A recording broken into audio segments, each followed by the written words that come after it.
remember that fast start we had at the beginning of the season? That really good run of form where we played 5 games and didn't give up a single goal? I miss those days. I really miss those days. Since beating Brighton, it's been a brutal December and January, and that includes the transfer window. My name's FM19, and this is the Palace March, episode 69.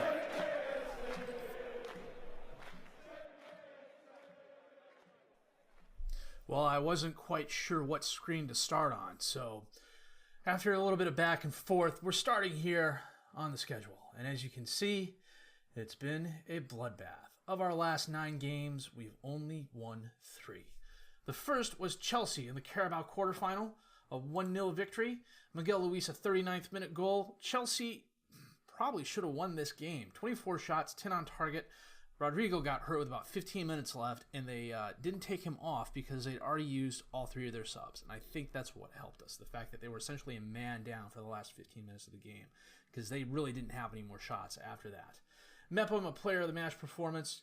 Jeff, a good game. Mayoral, a good game. Gubbles, a good game. With 11 shots, 4 on target. Somehow we squeaked by with the Luis goal. I should have seen this as a sign of things to come. Instead, I remain the optimist. And I remain the optimist as we went to Swansea, who at the time were 18th in the league, and they thumped us 4-1. Swansea stoked us. There's no two ways about it. This was, frankly, it was one of those games that I literally turned it off and walked away and discussed afterwards. Jacopo had a 66-minute goal. Gilmore tied in the 69th minute. Mason Mount had a penalty kick in the 85th minute that was highly questionable, and then they got 2 goals in extra time in the 93rd and 94th minutes. The penalty kick was enough to disgust me. The extra time goal was enough to get me to get up and walk away. The second extra time goal was almost enough for me to turn the game off before saving it, restarted, and played again. But I'm not that type of guy. Everybody was just subpar. Jeff was about our only solid performer, and even then he was still on a 6-9. Swansea stoked us. We were then home against Burnley, who are also lower table, and Borja missed a 47th minute penalty kick. Otherwise, we would have won this. Raul, a nice goal off a set-piece header.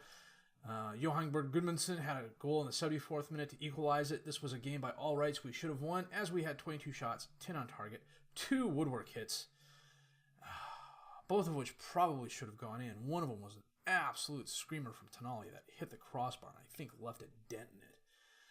Livakovic was really solid between the sticks for Burnley. Gudmundsson, a player of the match. The goal was a large part of that. Frankly, we outclassed Burnley from beginning to end. The only dark point was, well, other than the draw, was Borja had an absolute subpar game. It was about this time I realized the fixture congestion was catching up to everybody. I needed to start rotating the sides a little bit more. We went to Southampton. I expected a victory. The pundits expected a victory, and they beat us 3-2. David Selke, a 4th-minute penalty kick. Josh Sims, a 22nd-minute goal.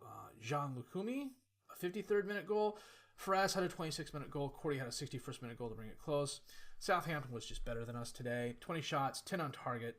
6 long shots for them, a decent possession advantage that was really in their favor. We were just not technical in front of the goal at all. 15 shots, 6 on target.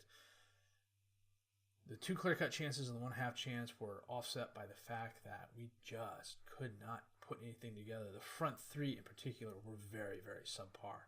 Fagner also had a subpar game, and that didn't help us. We were then home against Wolves, who were also in the relegation zone, and we drew against them. Gubbles, a 74th minute goal to equalize a Samuel Oakley goal that he scored in the 2nd minute. Again, this was a game we probably should have won. 20 shots, 6 on target, 2 clear-cut chances, 2 half chances, only the 6 long shots, and the 1 woodwork hit. Wolves had 8 shots, 2 on target. Neka, an absolutely subpar game, a 6-2 from him. I like to think it's just the players being tired. The one thing I will mention, Andres Vasiliou, who is my young defensive left back that I originally signed to a youth contract. I re-signed him to a big boy contract, for lack of a better word, and he got his work permit, so he is now my he would be my starting defensive left back, except he injured his knee ligaments in this game, and he's out 5 to 6 weeks. Or as of this game, he was out 5 to 6 weeks. He should be back in 3 to 4. After Wolves, we were home against Bolton in the FA Cup third round game, and we won this game. I played it offline, so of course we won. Jacopo Ricci, a 33rd minute goal. This was the game Basilia was injured, 14 minutes in. 22 shots, 8 on target for us. No clear-cut chances, 3 half chances. A good possession advantage. Bolton was 8-6. Our defense was stronger than their offense. Fagner, an absolutely beautiful game from him. He was all over the place. Almost all of our offensive movement came through Fagner. It was really nice to see. I like that Tonali, Cordy, and Fagner are my starting 3, and Jeff is my primary backup. And frankly, if I could find a formation that would let me play 4 center midfielders, I would. As it stands, I've got that 4-1-3-2 I could break out and play Tonali as the defensive midfield. It might be worth going to that if the strikers keep performing as they have. Merrill had another off game. I started Manning in place of Gubbles this time, and he was also subpar as well. But a win in the FA Cup third round was very nice. We then faced Everton. I had Everton like back-to-back to almost back games. And I think originally I was going to come back for one of these. But when I started the game up again, I played them and I saw that I was playing them in the Carabao Semi Final Cup. This was the first of that, and they beat us 1-0 at Selhurst. Macon, a 14th minute goal. This was a game that their defense was just better than our offense. 14 shots, 4 on target for us. A good possession advantage that we just cannot put to use. Everton had 9-3. After they scored the Macon goal, they were content for us to try and attack them and make something happen, and we couldn't. We then played them in a regular Premier League game at Goodison, and they thumped us 3-0. Vlasic, a brace of goals. Holgate, a goal in the 64th minute. We just could not put anything together here. 23 shots, 13 on target Everton had. No clear-cut chances in the 1 half chance, but when you have that many shots on target, a couple of them are going to go in. Again, everybody, a subpar game. Chilwell in particular, the front 3 in particular, they're just, I think they've hit the mid-season bump in the road. At least I'm hoping they hit the mid-season bump in the road. We recovered nicely with a win at Arsenal, 3-2, which was actually not as close as it appears because Reece Nelson had a goal in the 94th minute. Arsenal, though, probably should have won this game. 35 shots they had, 17 on target, 3 clear-cut chances, 7 half chances, a decent possession advantage. Ricci a brace of goals, Fagner a goal in the 43rd minute. We took a 3-1 lead into the half, and it held. Ramsden absolutely solid between the sticks at 7-8. Correa 7-8. Oh, Ramsden at 7-6. Sorry. Fagner an 8.4. Another game where he was just all over on the midfield. Ricci a player of the match. 2 goals, 2 chances created, 3 key passes. It was a solid game, and I'm hoping it's the springboard for us to recover from this recent run. Transfer window-wise, we were a lot busier than I thought we would be, and that's because a player I was hoping wouldn't leave ended up leaving. Neca went to PSG for $75 million, and actually, I'm almost positive there should be more on that. I know there's future fees tied to that. No, there's no future fees tied to that. It's $75 million total. Paris Saint-Germain made an offer for him of like $50 million plus $15 million in fees, and he said, I'm not interested in talking. And they came back a few days later, and their total offer was like $72 million or something like that. He's like, I'm interested in talking to them. So I bumped them up, got them to 75, and he left. I'm not as upset about that as I probably should be, because I think Ramsden is a more than capable replacement for him. Ramsden's never going to be as good a keeper as Neca, but he's going to be close. Neca's a 4.5-star current, 4.5-star potential keeper. Ramsden's 3-star current, 4.5-star potential as well. And if he gets to 4-star current, 4-star potential, I don't think it's a loss in quality, but you're going from an A+ to an A-, I think, and I'm okay with that. Youssef Benasser went to Wolves. He was unhappy with the amount of playing time he got. He wanted starts. I promised him starts. I gave him starts. He wanted more starts. And frankly, he just wasn't going to get them with the 4 midfielders I have. Lost a little bit of money on him, but yeah, Neka. I brought Neka in for 8.5. I sold him for 75, so I came ahead on that. Benfica came in for Alex Centelles, who wanted to go, and I'm happy letting him go. I have Vasiliu now. Chilwell is there as well. Centelles just... I paid a lot of money for him, but he never really fulfilled that promise, and he didn't really get all that better while he was here, despite all the attention I paid to him in training. I brought him in for 25. I let him go for 26. He had... Well, this season here was nice, but a lot of that was the fact he had the 2 goals and 2 assists, but he just... he was on a 7.11 while he was here. I don't know, maybe I expected more from him, and I just wasn't seeing it. Tony Calker went to loan on Burnley. He is my best youth prospect from last year, 2-star current ability. He has a better beard and mustache at 17 than I will ever have at 46, or any age for that matter. On the ends, Ashley Pollard, Perry Long, Blair Campbell, Eric Soderberg, and Peter Ancolt are all part of the, hey, we found who may be a decent youth player out there. Let's bring them in. A lot of them are on the under-18 teams, or they're on youth work permits, because that's where they are. Mansour Sidibe is a attacking midfielder on the left side. My scout found in Africa. I felt he was too good to pass up. 2-star current ability, 4-star potential ability. I'm actually retraining him as a midfielder on the left side, because even though this is the last season for the save on YouTube, I'm still planning on playing it. And I'm thinking of switching to a 3-4-3. We'll have to see how that works. It depends on how the retraining of Fagner, I think, goes as well. Anyhow, I'm getting ahead of myself there. He's a youth player. Gustavo Lopez comes to us from Benfica. Defensive center back. Mepham is getting a little bit older and is no longer improving. Bosankic is maxed out. 4-star current ability, 4-star potential ability. I have Correa and Raul. Gustavo Lopez came up as being available, and he was just too good to pass up. He was transfer listed by request. 21 years old, Portuguese international already. 3.5-star current ability, 5-star potential ability. I paid a little bit of money for him. 35 million going to 42 based on international appearances, but frankly, I've got 200 million pounds in the transfer budget. I may as well spend it.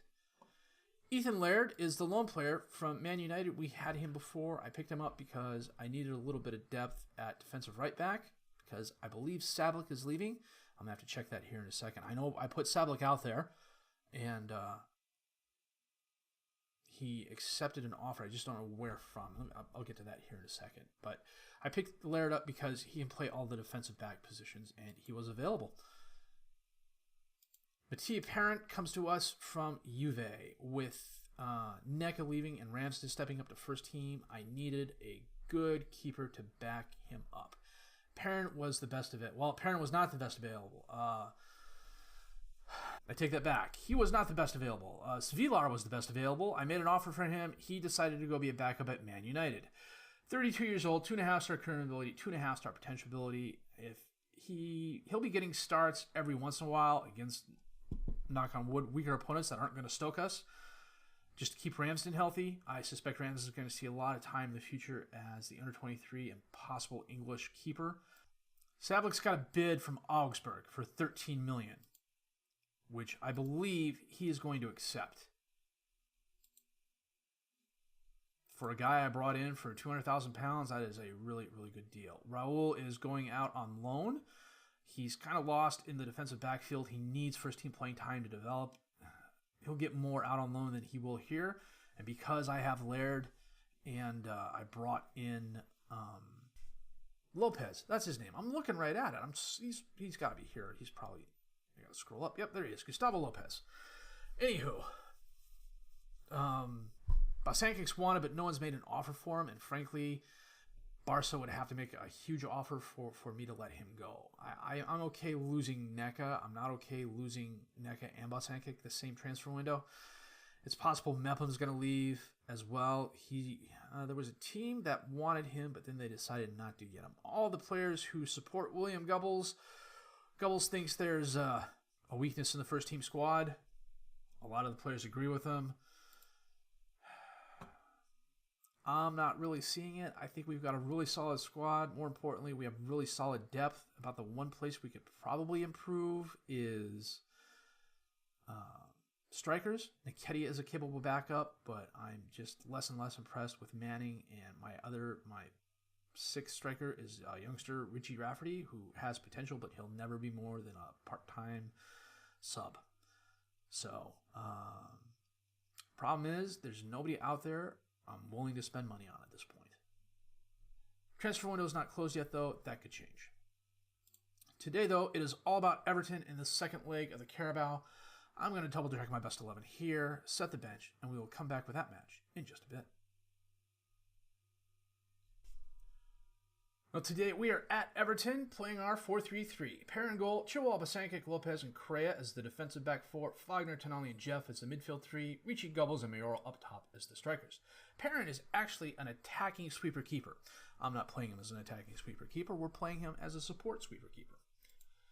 And that fits in very well with Ramsden because Ramsden is a support sweeper keeper. I will admit the temptation to close the game before it ended and replay it was great, but I don't want to be that type of manager. You know, we're going to take our lumps when we get them.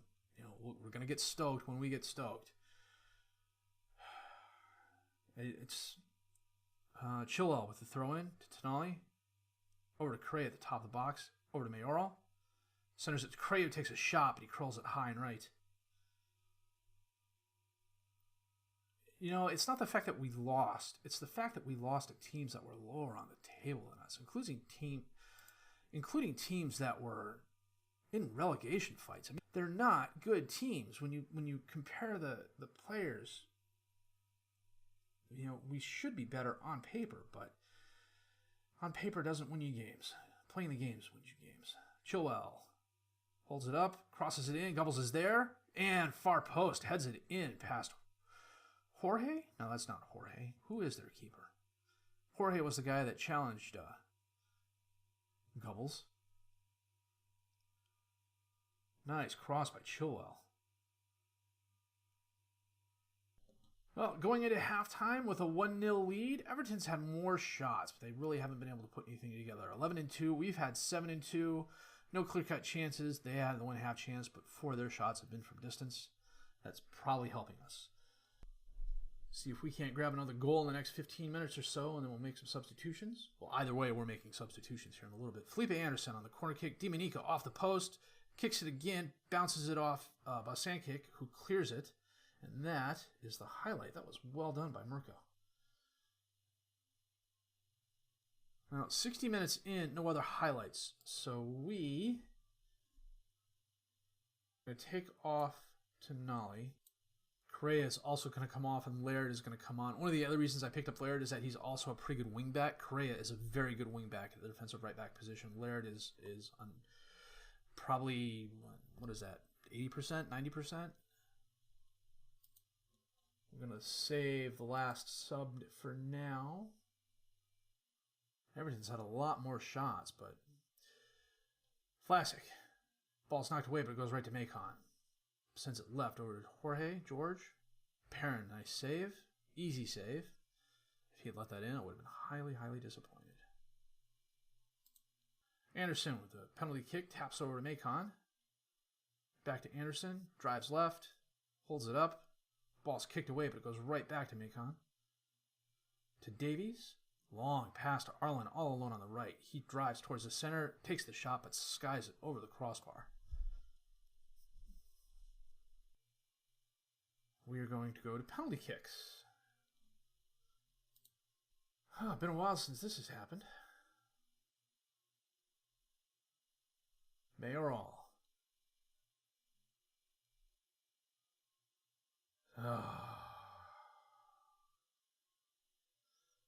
Charleston.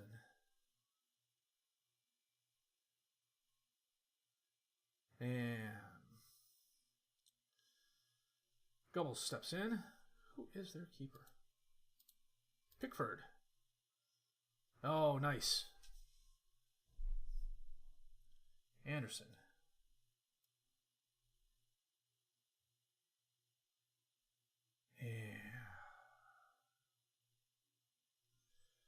Luis. Oh, Pickford looked like he didn't even move. He just kind of watched it go by. Dominica.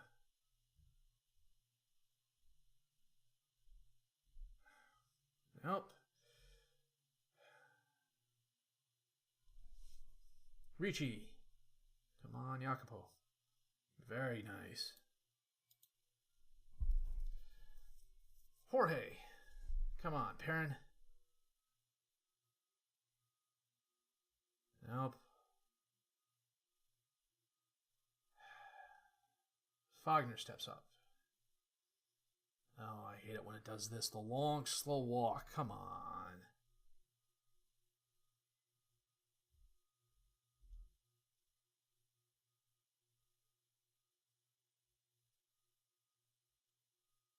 Right at Pickford. Well, I guess the one saving grace is that it's the Carabao. Still. Well, I'd hoped our losing streak would be over. We got Fulham coming up in the FA Cup 4th round. We're playing that offline because why wouldn't we? We'll obviously win that game if we're playing it offline. Then we're playing Liverpool, Man United, and Man City,